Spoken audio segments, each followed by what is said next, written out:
নমস্কাৰ বন্ধু বান্ধৱীসকল, মোৰ ইউটিউব চেনেলৰ অন্য এটা ভিডিঅ'লৈ আপোনালোকৰ সকলোকে স্বাগতম কৰিছোঁ। দেখা পোৱা গৈছে শেহতীয়াকৈ আইমী বৰুৱাই এটাৰ পাছত এটা বিতৰ্কত সোমাই পৰিছে।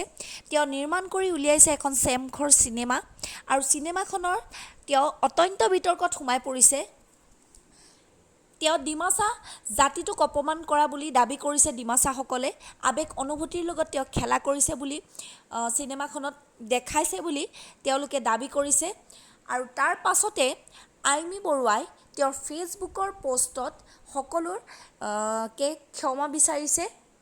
তেওঁ ডিমাচা জাতিটোৰ আৱেগ অনুভূতিৰ লগত যদি কিবা কৰিছে তেনেহ'লে ক্ষমা বিচাৰিছে। আৰু তেওঁ পষ্টটোত এইদৰে লিখিছে যে চেমখৰ ছবিখন কিছু কাগজ গ্ৰন্থ আলোচনী আৰু কিছু ব্যক্তিৰ পৰা লাভ কৰা তথ্যৰে ঠাইখনক জানিবলৈ আমি আধাৰ হিচাপে লৈ কাহিনীভাগ আগবঢ়াই নিছোঁ, যদিও ইয়াৰ কাহিনী সকলো ফালৰ পৰাই সম্পূৰ্ণ কাল্পনিক।